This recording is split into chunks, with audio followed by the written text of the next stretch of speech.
the death battle! Rewritten. Carnage, Marvel's dangerously insane psychopath. The Mask, a total Chad who just oozes big dick energy.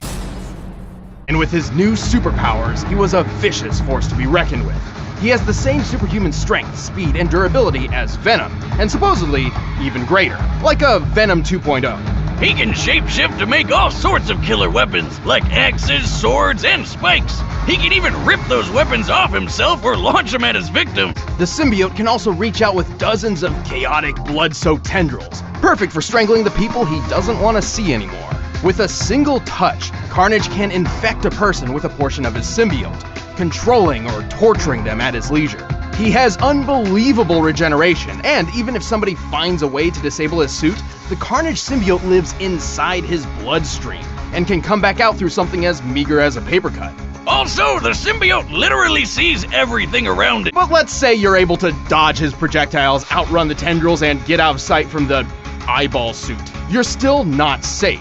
He will catch you, because he can sprout wings and fly. Carnage has said he's at least 10 times faster than the average man, but that's pretty modest because Venom has shown he can move fast enough to catch up to a bullet after it's fired, and Carnage is frequently shown to be as fast or even faster than him. This puts Carnage over 1,500 miles per hour, over twice the speed of sound. He's lifted a 50-ton tank, and he can overpower Spider-Man, whose best supported strength feat was lifting that giant machine thing that weighed as much as a 1965 locomotive. Which would put it around 130 tons. And you know those weird tendril things crawling around his body? When he wanted to find a missing journalist in New York, he climbed to the top of the Empire State Building and just stretched them all out over the 15th and 15th Street. That's about 2 miles away. He was fine. Carnage's durability doesn't come from a sturdy build. Instead, his form is malleable and somewhat fluid. But even when he's hit by a train, struck by missiles, or blasted apart by a tritium bomb, he can always just pull himself back together. So long as there's a piece of him still around. Given the size of that blast, it looks like Carnage survived a blast worth 125 tons of TNT. Very impressive. Also, he once smothered and survived a gene bomb designed to wipe out all of humanity except mutants. He's even survived being ripped in half and thrown into space. Well, he does share the same weaknesses as other symbiotes, namely extremely loud noises and heat. Well, until he traded the sound one for a weakness against some Cthulhu-looking magic. See, the mask itself is alive, and it desires nothing more than absolute carnage. By tapping into its wearer's repressed id, it can turn a nebbish nobody like Stanley into a rampaging serial killer.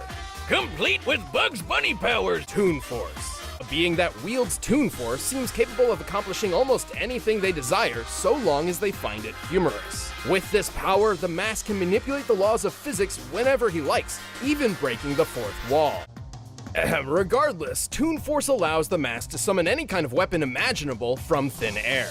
Everything from oversized guns and rocket launchers to whoopee cushions, dynamite, anvils, hell, anything from the good fellas at Acme. Toon Force users can manipulate their bodies in any way they like, whether it be stretching their limbs, inflating themselves like a balloon, or shapeshifting into giant monsters. You can't really hurt a Toon. Well, at least not in the normal way. Right, it's not that the mask has a specific healing factor or some such, it's more like he can just say no to damage. He's had holes blown in him, had his head cut off, stripped his own flesh from his bones, and was blown up into a bloody pulp. He can outpace Lobo, remember him? Because he doesn't need to wait for his body to heal. It just happens.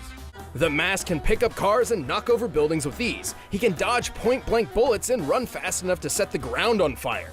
He has survived massive explosions, giant robots, and being kicked in the testicles so hard he flew. At one point, Lobo and the mask raced around the entire planet several times in the span of just a few seconds, and then crashed into each other in an absolutely gargantuan blast.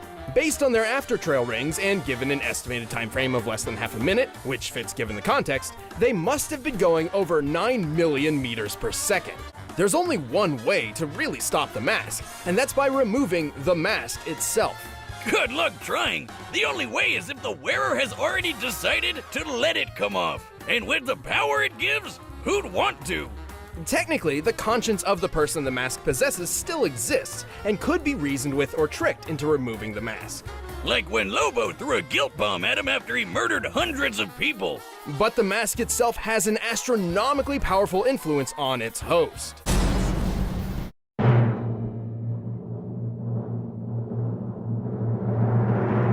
Winner is me!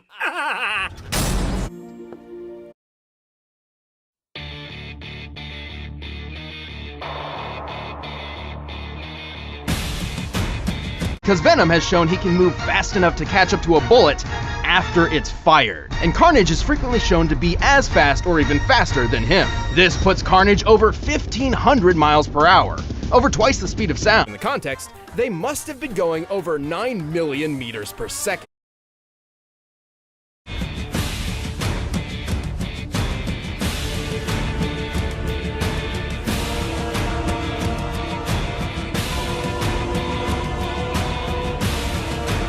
Piece of them still around. Given the size of that blast, it looks like Carnage survived a blast worth 125 tons of TNT. Not to mention the size of the blast from the Mask and Lobo's collision equals 322 teratons of TNT.